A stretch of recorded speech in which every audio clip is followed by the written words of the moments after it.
I may need a level reset because I have my new microphone. Oh my God, look at you. You sound like you're in the room with us. Oh my God. Ian is a real boy. And a real chair too. Look. Look Oh at my this. God. My God, he's growing up, Trey. Look at this. This is The- crazy. The wife treated me, so it was really nice. That's awesome. So proud of you, Ian.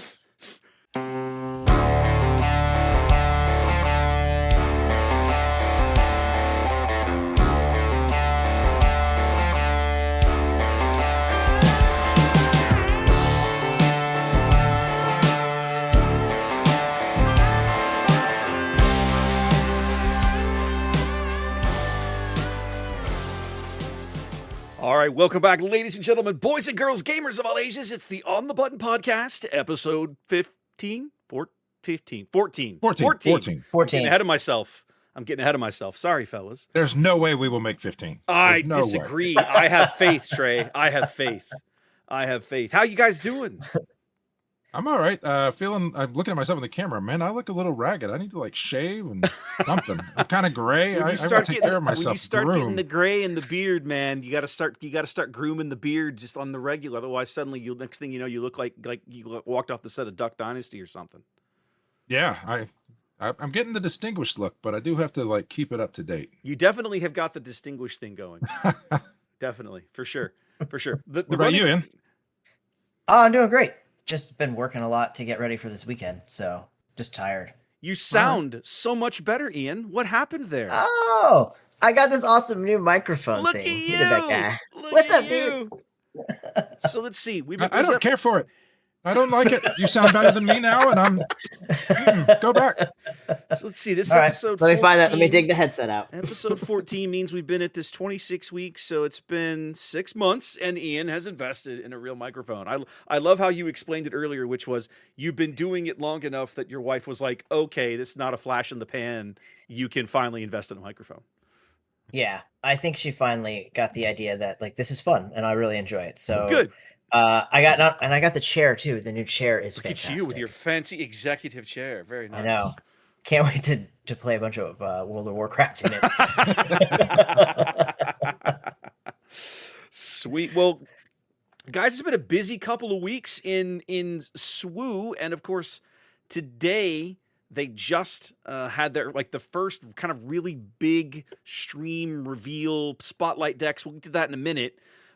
Before we get too far down the road, though, Trey and I have to give a huge shout out to the guys over at Dinosaur Gaming, who hosted us on their YouTube channel / podcast kind of thing. They did like a SWU Jeopardy, and we got invited kind of last minute to come in. Ian wasn't unfortunately, you weren't able to attend, but Nope. I'm proud to say that Trey and I upheld the honor of the podcast, my friend. Crushed them. We crushed everyone.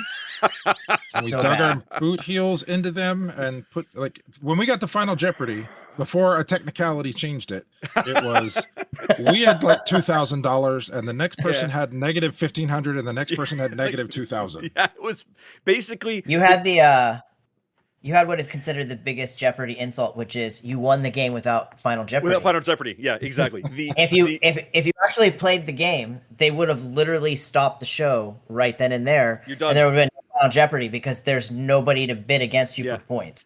Yeah. The other biggest slight is to bet $1. Poor Dinosaur basically got to the end and was like, all right, well, I guess we'll call the audible and rewrite the rules so that everybody can keep participating, which just cracked me the hell up.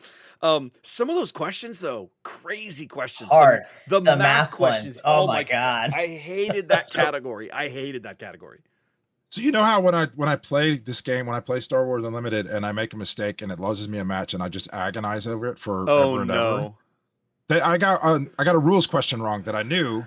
I went to spit out the right answer, and then my brain caught me and made me overthink it, and I spit out the wrong answer. We should have had $1,000 more. Now, if I had been there, we're okay. I would have convinced you guys to always do a true daily double. Yeah, we tried that once. I don't know how.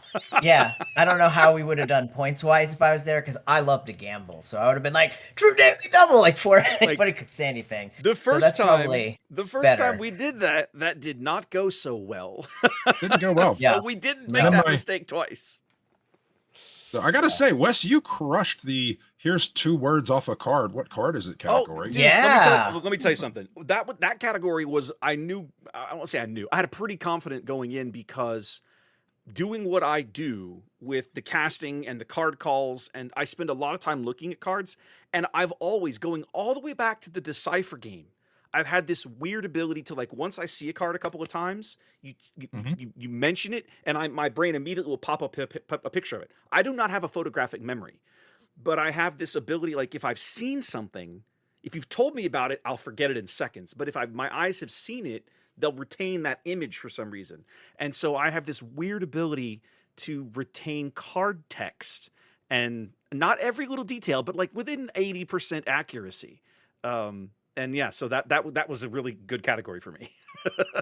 Yeah, it was fantastic.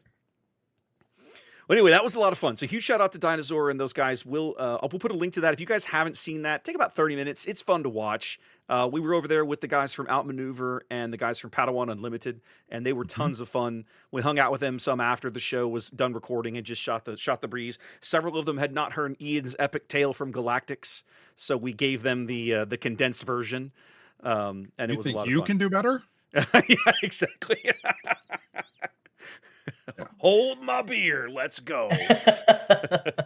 Awesome.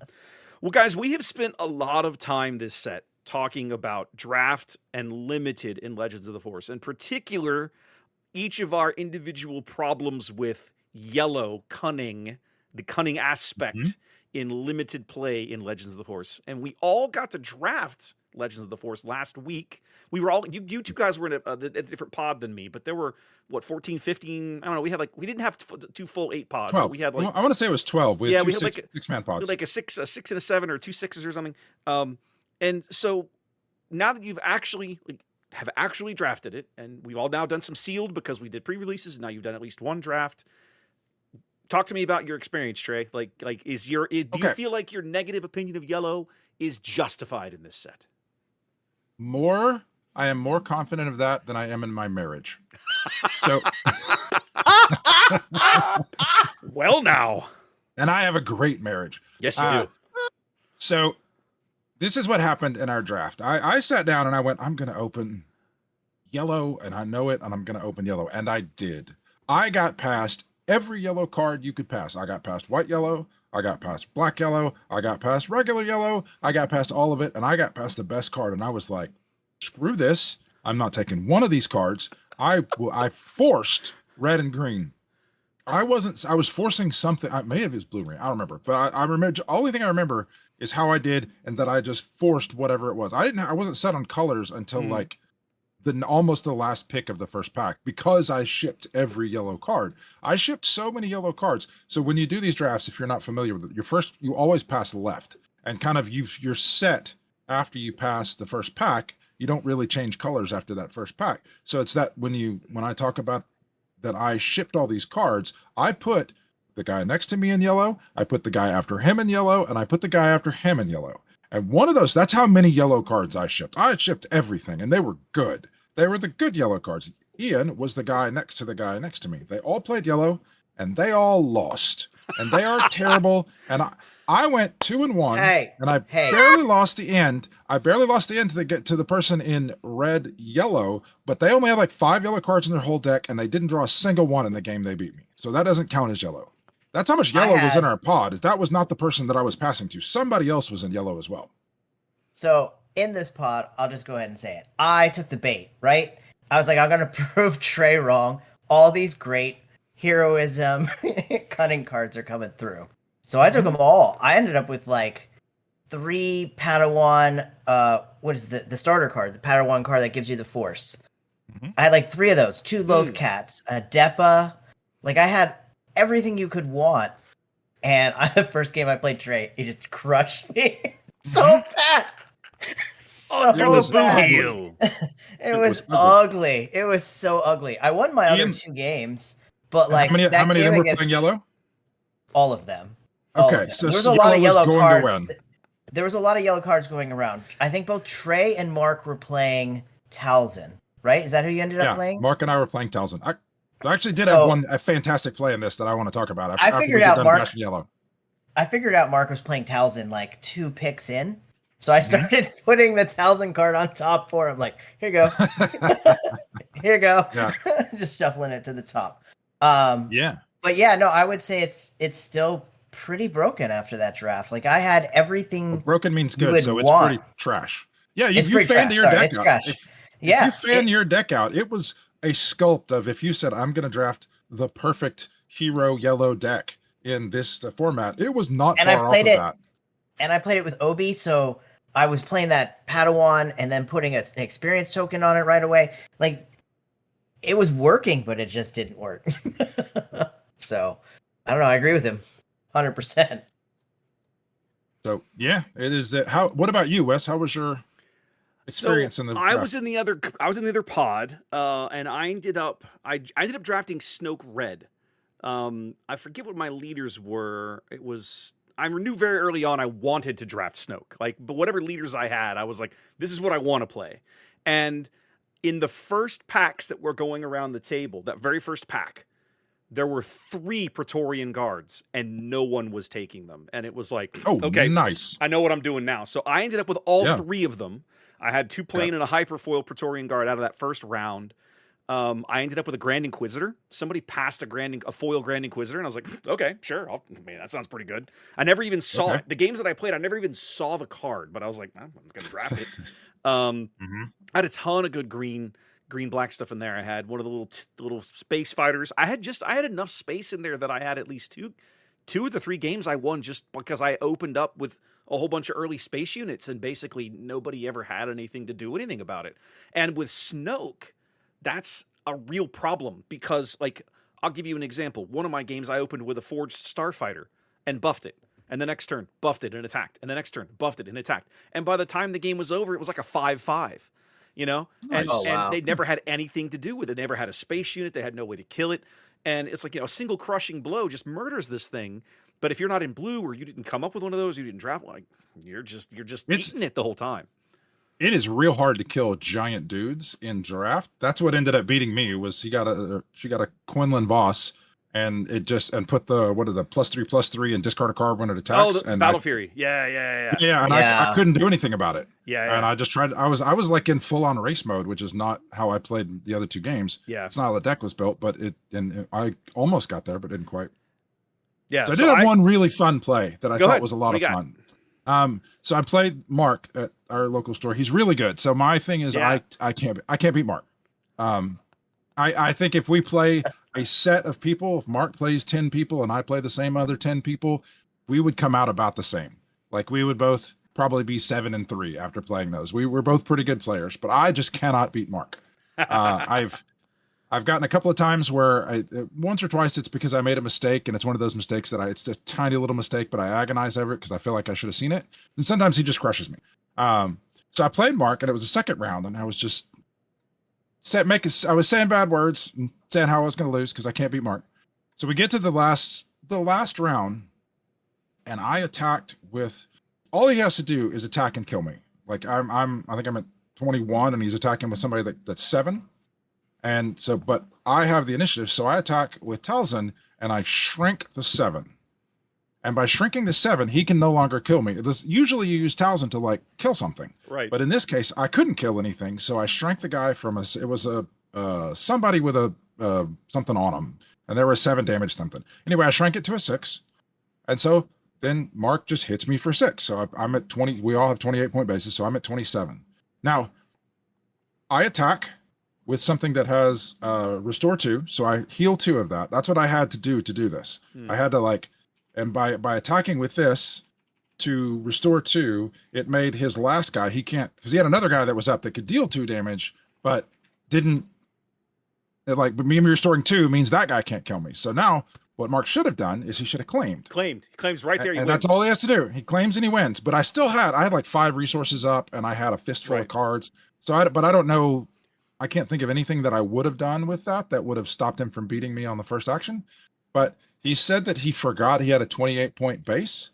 And so he thought he was at 30. He thought he had room. So he I'm sitting there in my head, and I've got my poker face on. As much as I don't gamble, I'm pretty good at not showing emotion when I play. Well, not giving away my emotions and what I want to happen when I play. The anger and the frustration, I can't do anything about. Anyway, so I'm sitting there in my head, just kind of watching the board and looking at him, and just screaming in my head. Don't claim. I was just do anything but claim. Do anything but claim. Do anything but claim, or buff the guy that you have to attack with, or that you could attack with. Do anything but that. Anything but that. And then he like played a card, and I went claim, and then he couldn't kill me, and I killed him on the next one. And then he saw it, and like I attacked him, and I was like, kill you and win the game. And he was like, what? No, I have a 28 point. So I thought it was a pretty good play that I used Talzin's -1 to stay alive by shrinking something temporarily that didn't kill it or didn't do any permanent damage. It just made it enough for me to stay alive.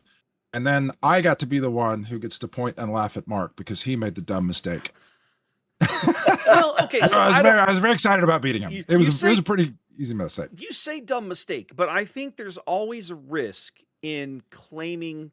Like, it's how many times have we seen people claim they think they've got this in the bag?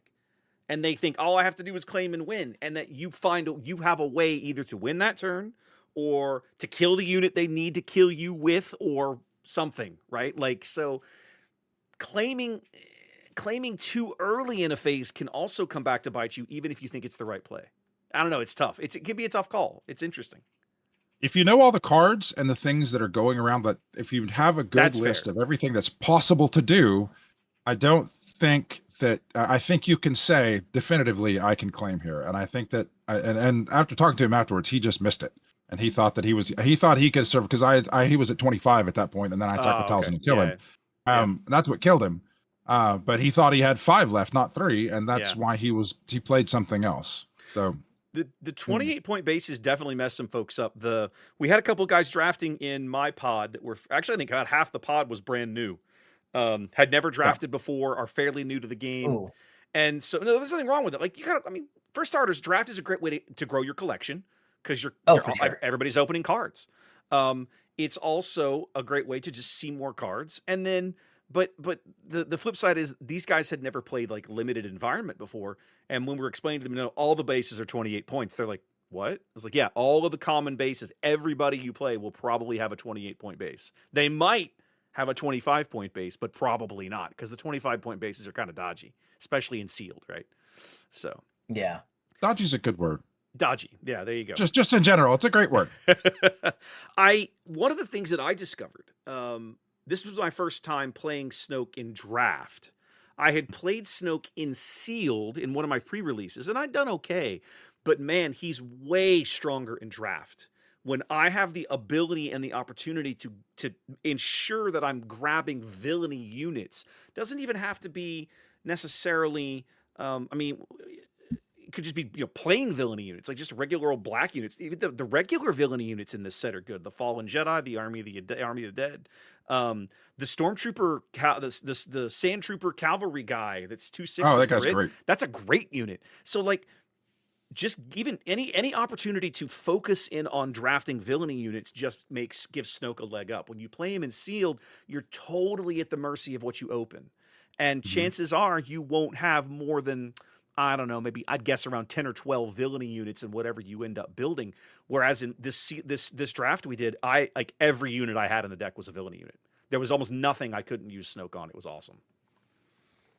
Awesome. Yeah, it's like Snoke is very good at growing that giant dude that is almost impossible to kill, or not impossible, but a lot more harder to kill because there's so much less kill that guy and much more I have to run a bunch of dudes into it. I had my cool moment. My cool play of the tournament was at one point I had recreated episode 8.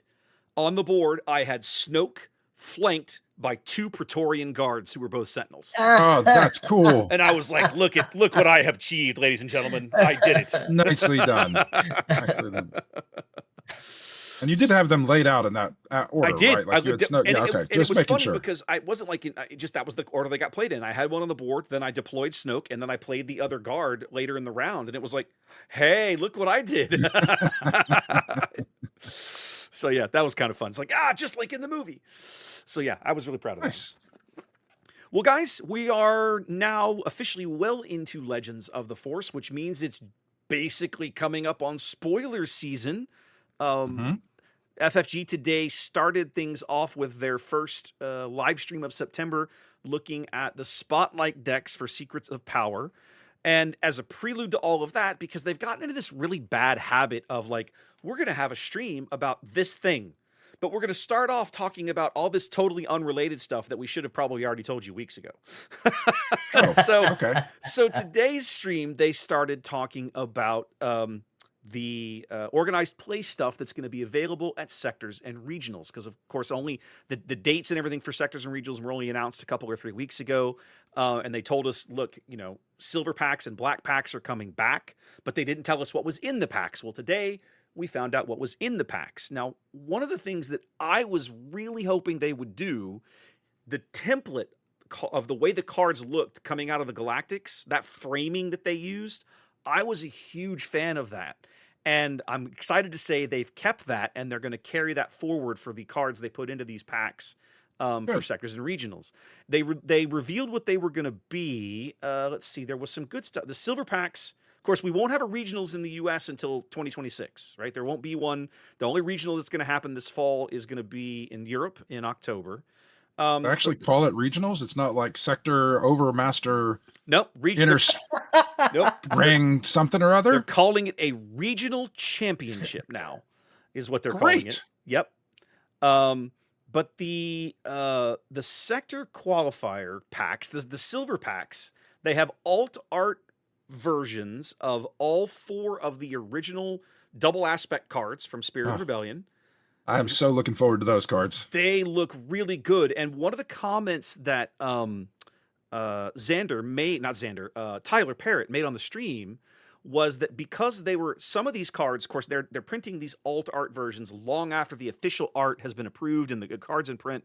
He said we could tell the artist lean into this color.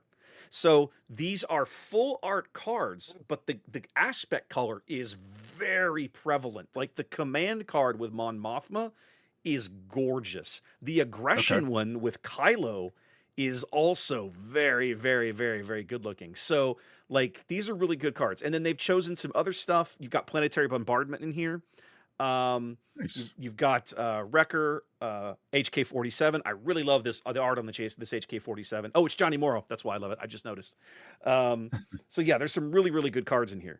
And then the black packs, which are going to be for regionals, the legendaries in here, Darth Vader, Twilight of the Apprentice, again.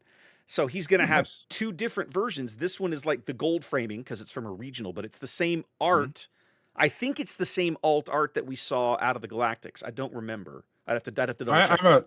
I need to insert a meme here. Yeah. That I'm just going to describe because we're not really, this is for audio. Yeah.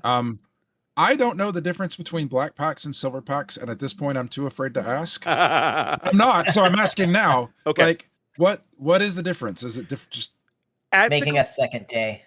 Yeah, basically rarity levels. Okay, at the Galactic Championships, the silver packs were available for everybody who played in day 2, and then as you won more games, you got more silver packs. They were also available for purchase on the prize wall with your tickets. The black packs at the GC were only available to people who played in day 3. That was it. Those are easily the rarest, most expensive OP promos in the game because of how small the distribution was. Right. For example, if you look at the Anakin promo, the Anakin Champion of Mortis promo, out of those, that card's worth $200+, right? Because of how few there are in circulation, and because it's a good card, it's a good legendary. So they've kept that theme going forward, right? There's going to be 9 sectors and 3 regionals. So there's going to be more opportunities to earn the silver packs, which are only going to be available at regionals, and then the black packs are only going to be available. Sector packs at the silver packs at sectors, and then the black packs will only be available at regionals. And of course, there's only 3 of those over the next year. So the stuff in the black packs is harder to obtain because there's fewer events, right? Mm-hmm. All right, that's what I needed. Yeah. So, anyways, I love what they've done with these promos. That's really cool. Now, one of the things that it really interests me, right? These are going to be the promo cards all the way through next July. So even after set 7 drops in March, there's going to be another round of sectors and at least one regional that works off of these cards. But based on what we know today, some of these cards are rotating out. There's a lot of cards rotating out. Yeah, like all the double aspect cards, as far as we know. Now, I want to believe they're going to reprint those, but we don't know yet. So that's interesting. Let's keep an eye on that.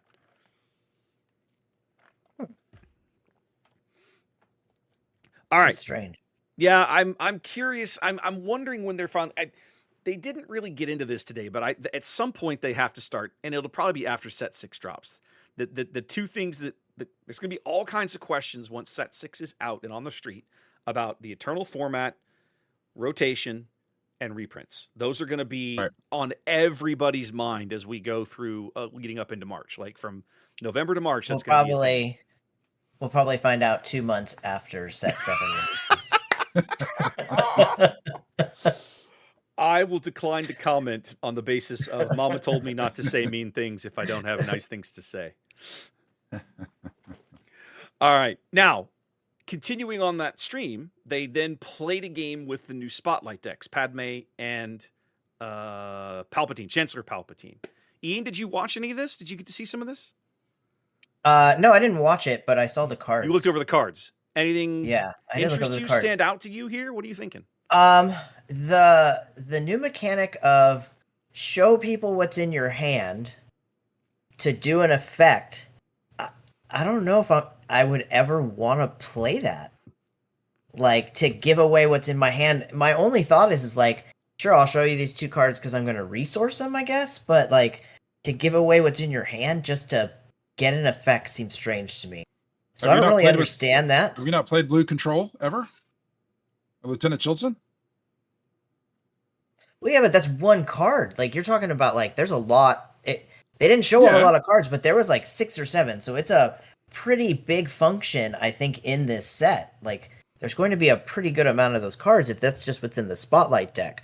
So I don't know. It just seems like a weird strategy to me. Again, first card game, right? So like, that just seems really strange to me to give away, what I'm going to play in the future. The other mechanic plot is growing on me a little bit more with the more cards they release. Okay. I think when I first saw that, I thought that was like the lamest idea ever. Like, why would I want to put my leader out and then use up all my resources to do a bunch of things that maybe just get wiped off the board or totally taken out? But the more kind of cards I see with it, the more interesting it gets. Okay. What were you going to say, Trey? Oh, I was just, for all of our talk about them not thinking and designing around costs other than just the resource cost of the card, that this seems like they've given lip service, or they've at least paid attention a little bit to giving away hidden information as a cost. So I just think that's neat. I think a little like Ian, I'm kind of higher on plot than I am on disclose right now. That's not to say that I'm as low on disclose as what it sounds like Ian is. I think some of the disclose cards that they've spoiled have some really strong effects. And so I'm looking at that like, what you're getting possibly in exchange is very minor. We also have a lot. I mean, it could be big in terms of giving up minor information. The other thing is that we already have cards that allow me to see your hand, for example. Like, if my opponent has already played Bazine, me playing a disclosed card is irrelevant. He's already seen my whole damn hand, right? So, yeah. Or anything that goes in your head, Spark of Rebellion, or whatever. So I feel like there are absolutely opportunities for disclose to be really, really, really good. There are probably going to be some cards where you look at it and go, oh yeah, I probably wouldn't do that. And there's absolutely going to be times that you don't want to do it, or you're like, no, I don't want him to know I have this. That's, to me, the interesting bit here is the mind game back and forth of, do I show him this and bluff that I have it while I resource it later?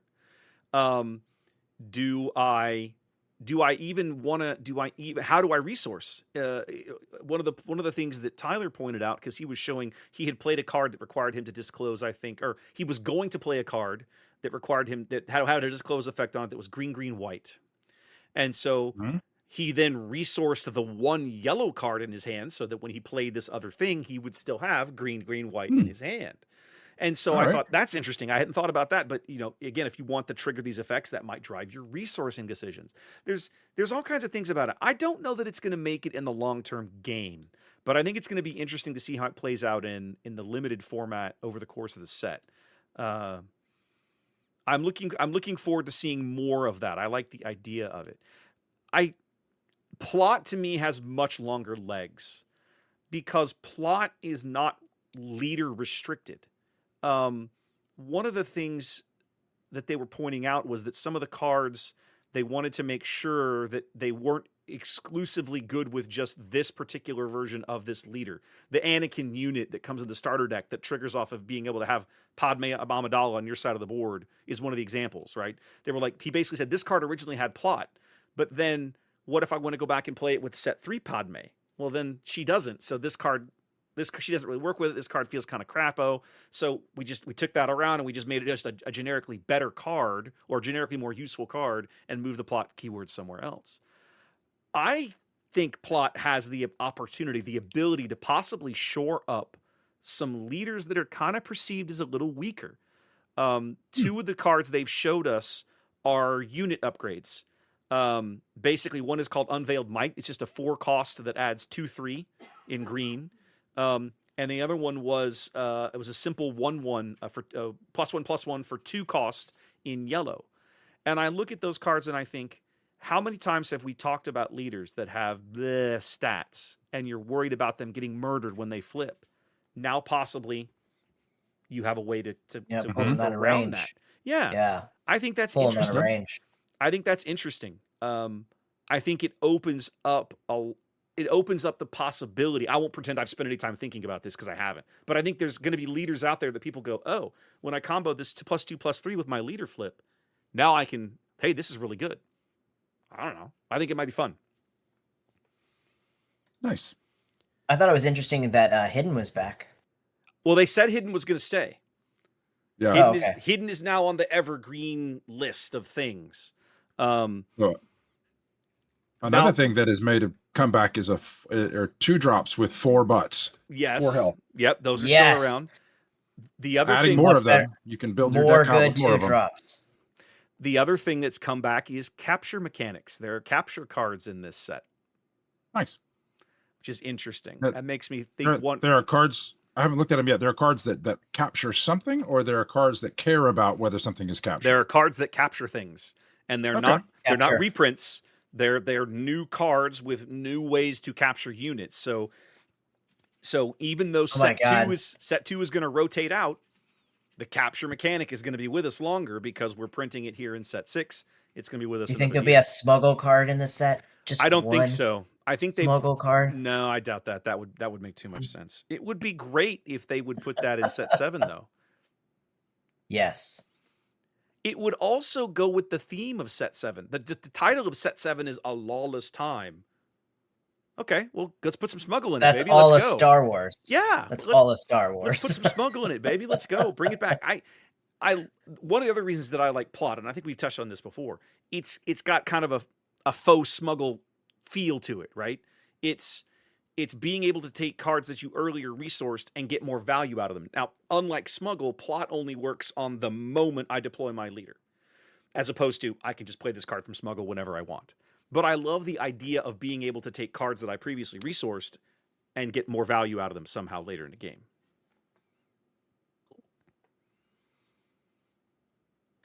Our segues are on point tonight, boys. I know, right? Our discussions come to a screeching halt. All Trey has to do is sit there and go, that's interesting.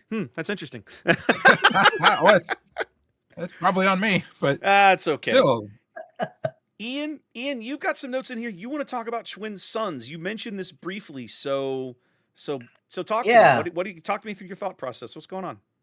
So I was having a conversation with my friend Laura. She plays Magic and she only plays and she was telling me about how she got new deck upgrades, right? Okay. And they were like rare alternate art foil cards that came out of a new set. So I guess like it's the same card, but just a cooler picture. Okay. And it made me think about like, okay, well, the next night, literally the next night, I'm sitting down to play Twin Suns, and I'm sitting across. Trey is across from me, and he's playing. Richard's playing one of his decks, and Jason's playing his decks. And as we're playing our cards, I'm noticing that our Twin Suns decks, for the most part, are pretty like blinged out, pimped out, however you want to put it, right?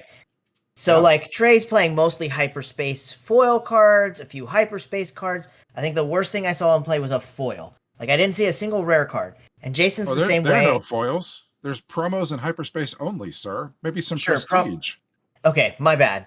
So, and then Jason's kind of doing the same thing to you. and I'm playing a couple too, right? So it made I me did notice that. So like, you know, I thought it was really neat. So it made me go to TCG Trader and look at card prices in comparison to Magic, right? Magic has a very clear system.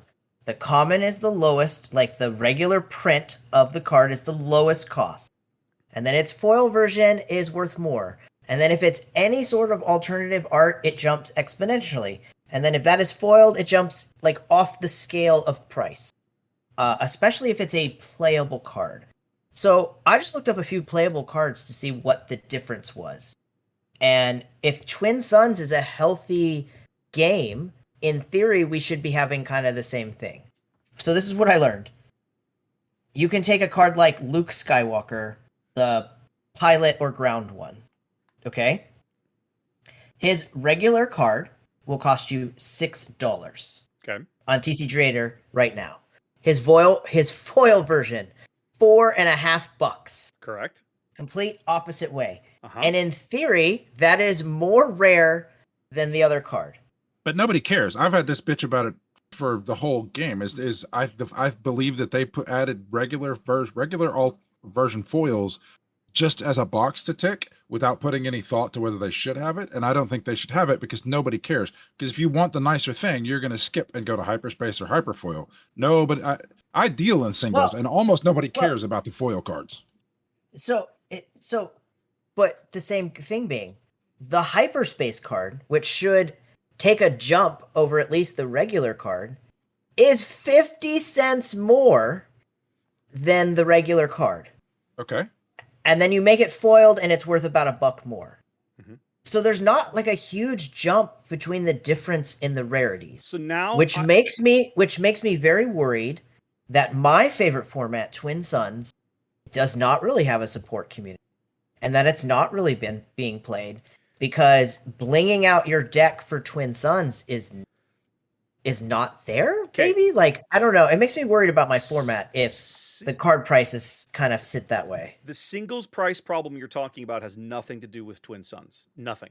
And it has everything to do with how it's twofold. One is how FFG printed the game. And you've chosen an interesting thing here because you chose JTL. A JTL card to talk about. What's the thing that differentiates JTL from the 3 sets that preceded it? Prestige.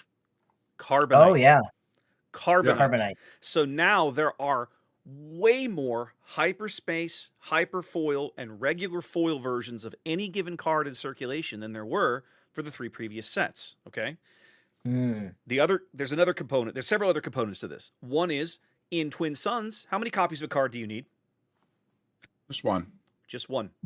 But that's the same thing as Commander. Is it? That's just one. Yeah. Yeah, it's just one. I don't know. But my point is, if I only ever need one copy of something, the demand remains low forever, right? Just because I can buy one and then I never need another one if I'm only worried about a Twin Suns deck. But you have to grow the player. You have to grow the player base to a point where that becomes. You have to have a larger player base for Twin Suns. Because everybody only needs one copy of the card. So it is definitely smaller than Premier right now. It's substantially smaller than Premier there, but it has population. I'm not worried about it based on the prices. It just feels like it's early in Twin Suns' life. Magic's been here for 30-something years, 32 years now. And we've been here for a year and 4 months. Just makes me worried for my favorite format. That like maybe it's not catching on at the rate that I would like it to catch on, that's for sure. I mean, our locals, like, we have to pull teeth to get a game together every week, it feels like. And Trey and I at least try at any given point. So, especially when it's open play. So, it's one of those things that, like, we could have 16 people show up and there's maybe 4 Twin Suns decks. Like, is that just our group? Is that all groups? Like, I don't know. I just don't know. And because there's no tournament support, there's no, making it more of a feature, a spotlight. I'm just worried about it. Like, is anybody going to care? Is it just going to disappear? Will it just be Trey and I both playing 2 decks against each other one day? Like, is that what this is going to turn into? It's pretty clear TS is going nowhere, right? They ran how many thousand Twin Suns events at Galactics? It's incredibly popular because it is correctly perceived as super casual, right?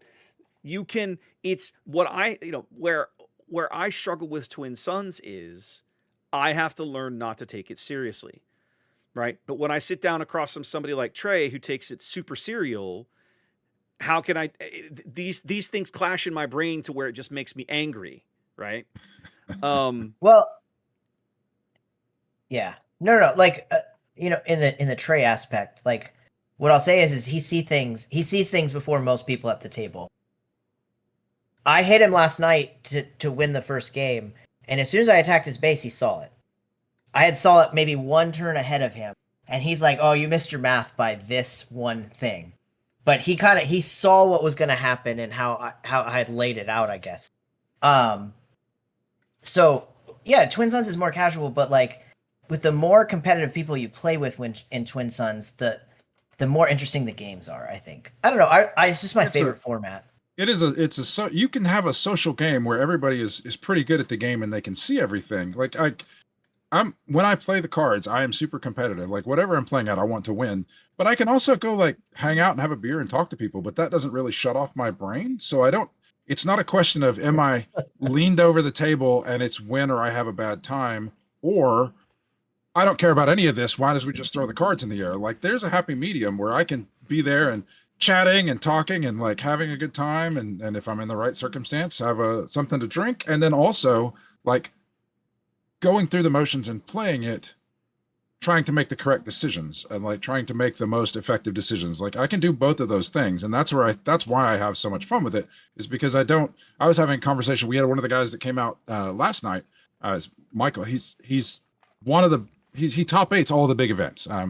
If you had him on stream, he came out last night and we were talking, and I was just talking about how I don't go in for like long sessions of Premiere because I get focused, and then in the next match I focus more, and then I get into that I'm like super in my own head that I'm so focused that I'm not really having fun.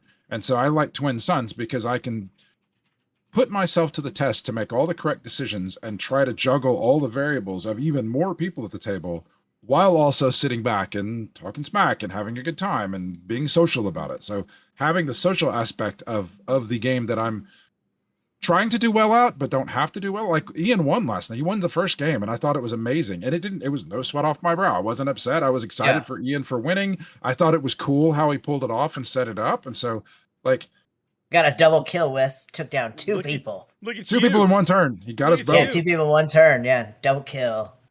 Now you don't get the heal, but for the first kill, right? No, you heal for both of them. It says so you heal 5 damage when you kill a unit. Anytime you eliminate a player, you heal 5, regardless of. Okay, that's good to know. I've only played 2 games, and they were train wrecks, so I don't know these things. So you got to play more. Yeah, because that was really encouraging.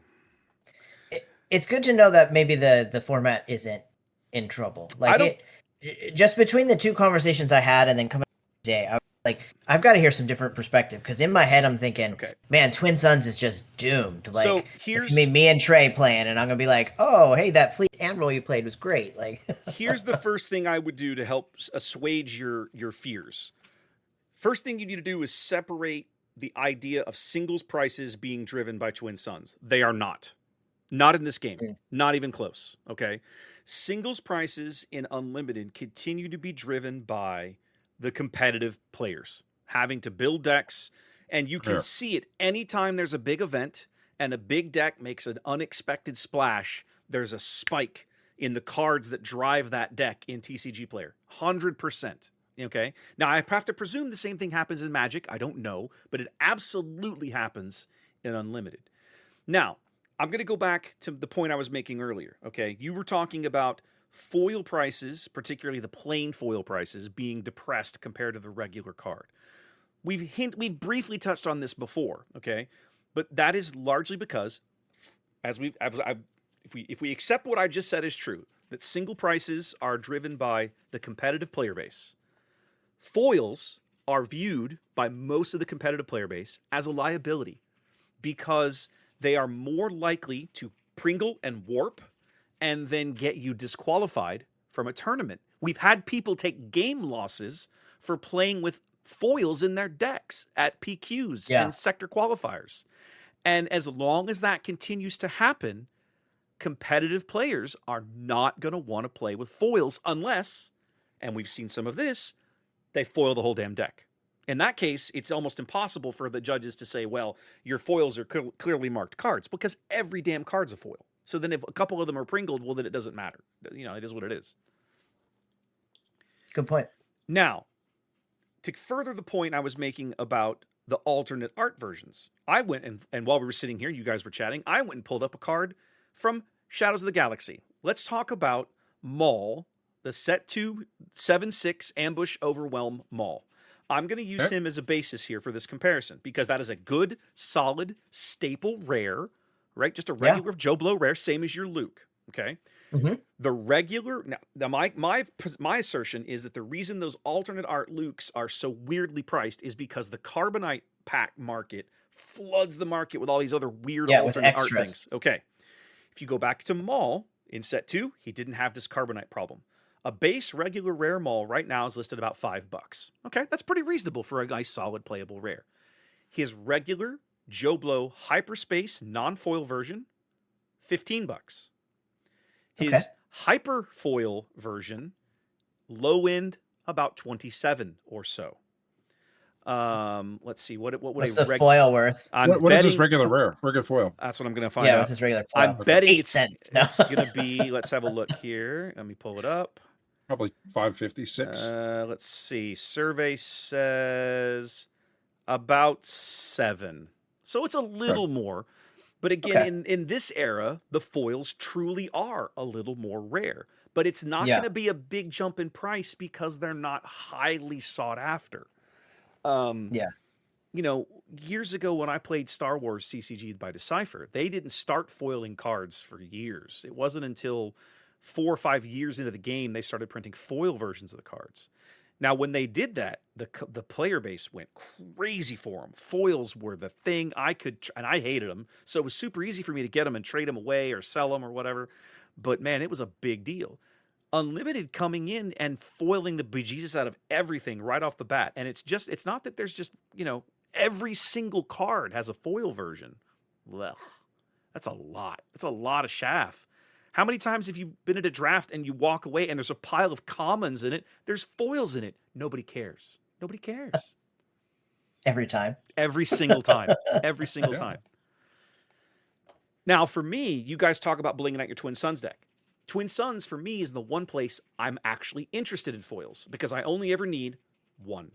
So I feel like it's okay. I don't say okay. It's easier for me to rationalize to myself of, go get the foil of this card, even if it's an expensive card. Get the foil one because you only ever need one. Plug it into your Twin Suns deck, and then you'll have it. You know, and you'll play with it and whatever. Back in JTL, I opened so much Carbonite. I actually have almost. You won a bunch too. I have almost a complete set of regular foil JTL in here that I keep meaning to sell. Right. And it's about 3 or 4 cards shy. There's a couple of legendaries I still need to fill the gaps on. But like, I don't know what I would get for this. It wouldn't be a lot, right? But I've thought about like, I should go list this on eBay and just see. But I don't know that I would get much for it. I'll probably end up keeping it if I ever finish it. A good start to your Twin Suns collection, Wes. I mean, once you start building decks and come in and play with us. Yes and no. TS. The nice thing about investing in regular foils for TS is they never rotate out. TS is an eternal format, right? So even all of your SOR cards, when SOR rotates out of Premier, they're still going to be legal in Twin Suns. Yay! So nothing wrong with that. But yeah, I personally think that the singles prices are completely divorced from Twin Suns. I wouldn't even equate them at all. Not yet. I think the as a analog corollary to the Commander in Magic, Commander is so big. Commander is bigger than massive. it's bigger than every other thing in Magic. Yes. And so I didn't know that. I thought it's maybe like their huge. standard was the biggest. Commander Standard is is the the biggest thing they play. Okay, As far well, then that I makes think it is. I don't have any data to back that up, but It just is. judging by when I go out and see, I think it is. So They'll tell you it is. Yeah. So there's like, there's always a commander pod when we go play cards, like in the Mhm. cafe or just out and about. Like there's always it's people playing everywhere. commander. there's usually several of them. So because that drives singles prices because Commander is so much bigger than everything else. Mm. In Okay. Unlimited, you do not have this problem. Now you might someday, but you don't right now. Just think about all of those, how much those sweet foils are going to be worth in 5 years whenever we do have this problem. What am I going to do your with them between mold- now and then? Blah. Your mold that hasn't been reprinted and that you have the foil version So- of, that card's going to be so So expensive. you on the one stack on my desk is regular the foil set I've been building for JTL. This Mhm. pile is just regular plain foils from Twilight, a set that nobody wants cards from anyway. These are probably better used as fire kindling than anything else. So, yikes. Anyways. Well, guys, it's September now, which means we're almost to the first Texas PQ here of the season. It's Wednesday night as we record this, and on Friday afternoon, we're all headed up to Dallas for the big limited PQ up there at Common Ground Games. Last I heard, there were 128 seats, and there were 22 remaining. I'll double check while we're sitting here and see if that's still accurate or not. But either way, I'm looking forward to this event, guys. I'm excited for limited competitive play to come to Unlimited. So excited. I love this so much. That's the other, when I talk about I don't want to sit there and play heads up all day long, it's because I don't want to put in the time it would take to be good at heads up Premier all day long, because you have to, all the preparation that goes into it, just play jamming same game over and over and over, trying to figure out so that any situation that comes up, you know exactly how to handle it. Oh God, that is so boring to me.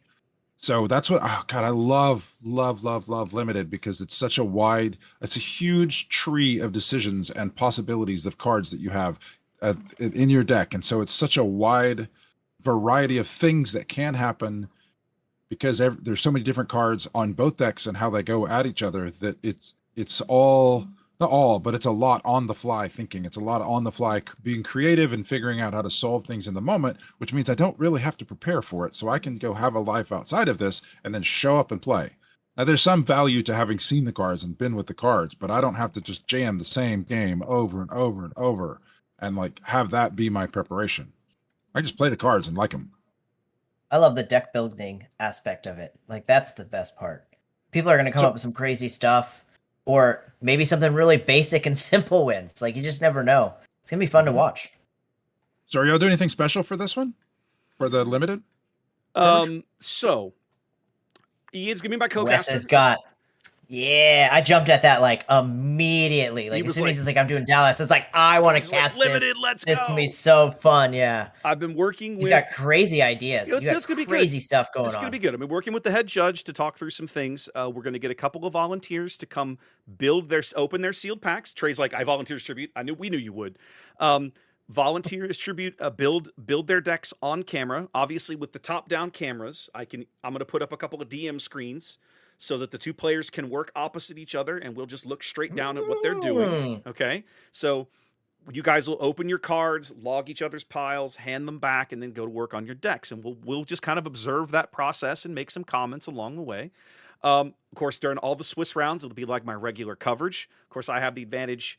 We can put cards on the screen so that as people play some weird, obscure things, like, what does that even do? I don't know. Let's put it on the screen and find out. And then the draft coverage is what I've really been trying to focus on, right? Because the top 8 draft coverage is going to be really interesting. Once we get to the top 8 cut, again, I've talked to the judge. We're going to do the draft in the streaming room. So again, there'll be 2 people sitting under the overhead camera. I'm gonna need one of them who will volunteer. I need one person out of the 8 who will volunteer to be the featured drafter. Look, call me when you make it, okay? Okay. I volunteers tribute in that one too. Fair enough. But if we get one person who will volunteer to be the featured drafter, I'll have a camera over their shoulder. We'll be able to see their cards as they come in. We'll be able to log the cards as they go by. So during the live draft, we'll constantly be able to see what leaders you're drafting for and the cards you've drafted in the pack you're working on.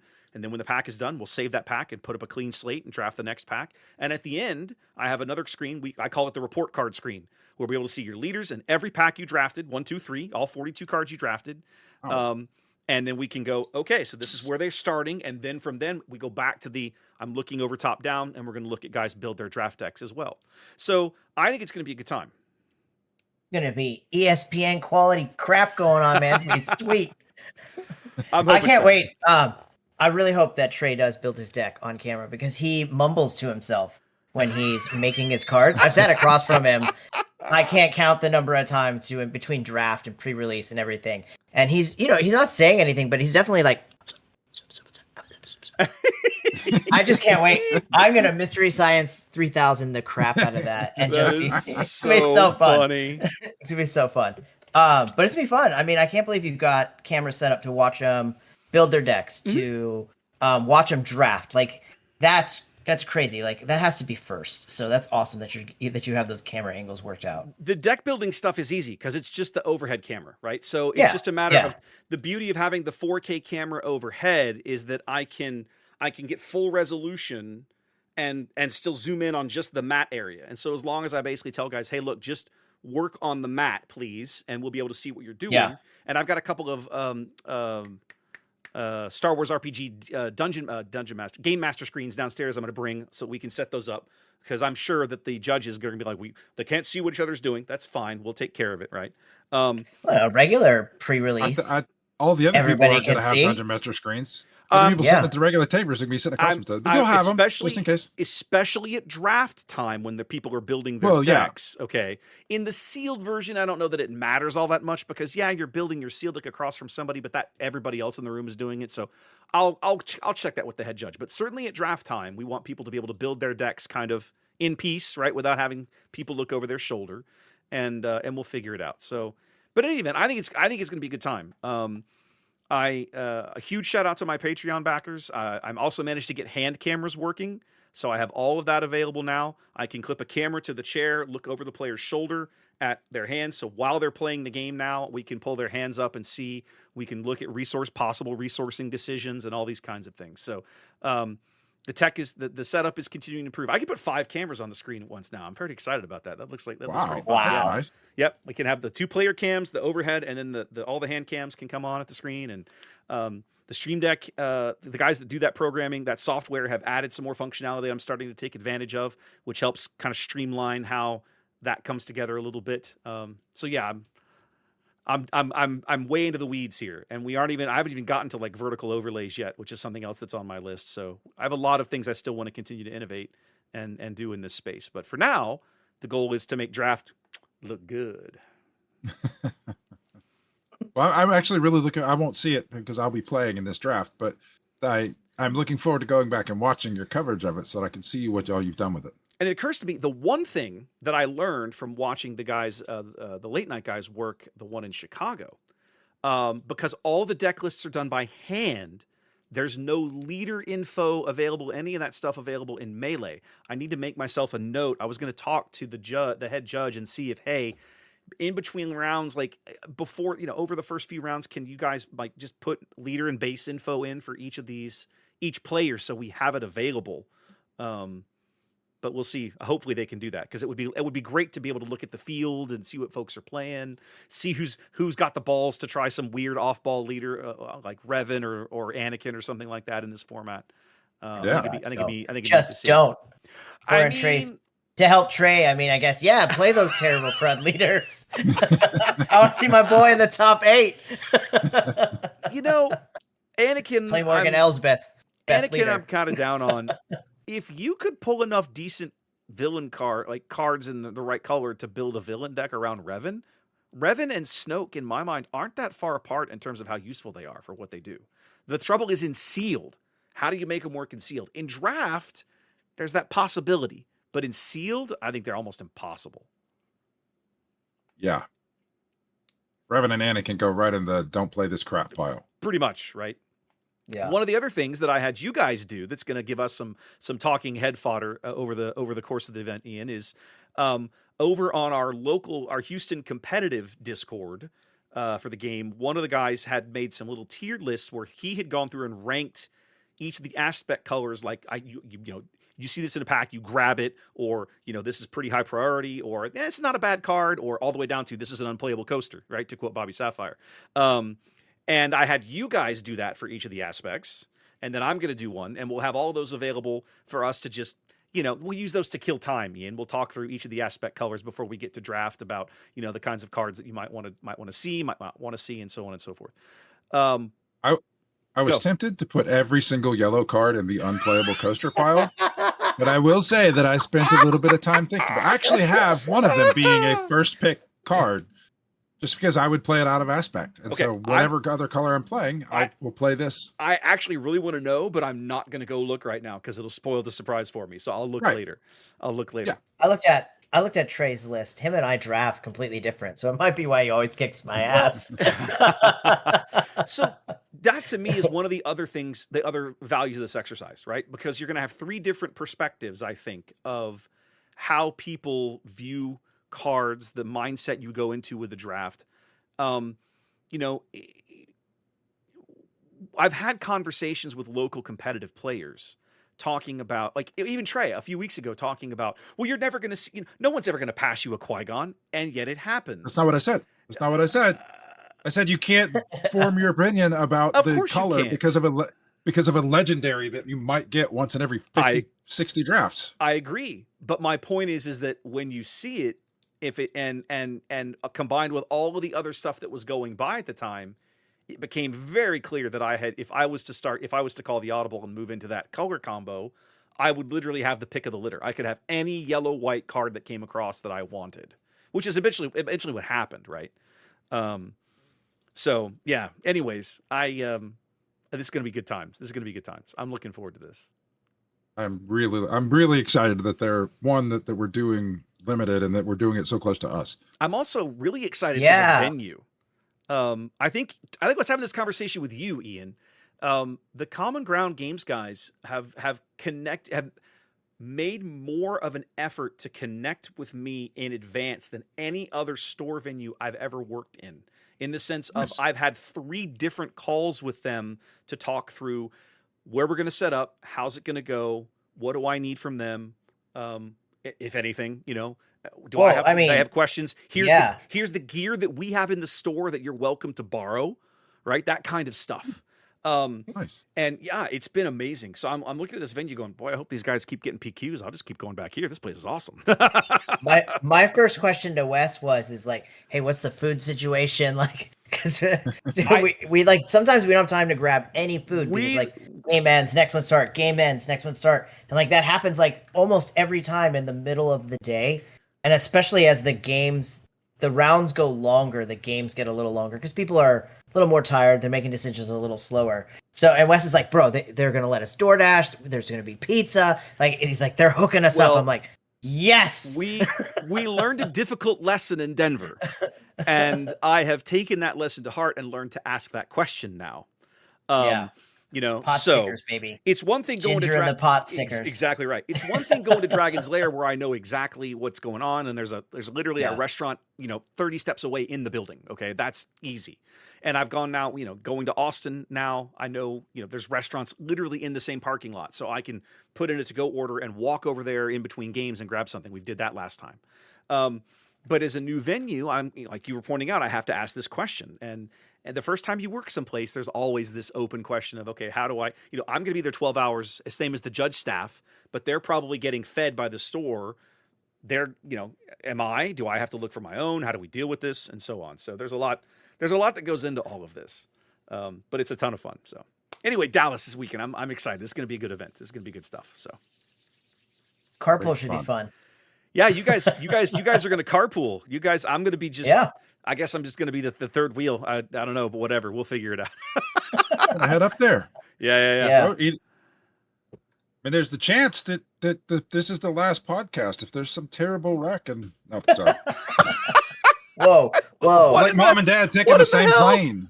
What in the hell is happening? That went morbid real fast, bro. Yeah, this went dark places in a hurry. I was thinking, like, if I win the lotto tonight, like, I'm not doing crap, bro. I'm gonna go cash my ticket.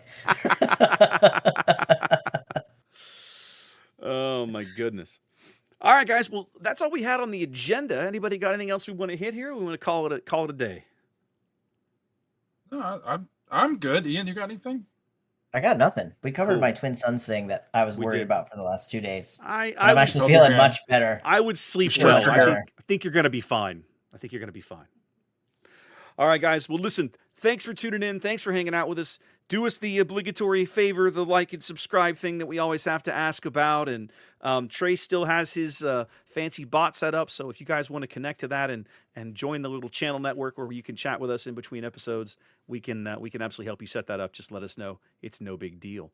Otherwise, yeah, we'll catch you in a couple of weeks next episode. And by then, I'm sure Trey will have won a PQ because he's going to Dallas to crush everybody. I did it. I threw the gauntlet down. Let's go. Okay. You Great can't scrub comments, out. Trey. You've got to at least make top 8 now. You can't scrub out, or I'm just going to never let you leave it down. I know, but I'm gonna open that pool and put it out on camera, and you're gonna be like, oh, never mind. Trey's hosed. It's gonna be all yellow. We have to do this now. We totally have to do this now. I can't wait. This is going to be amazing. All right, guys, listen. Good luck in your competitive events, and we'll see you guys in a couple of weeks. Take care.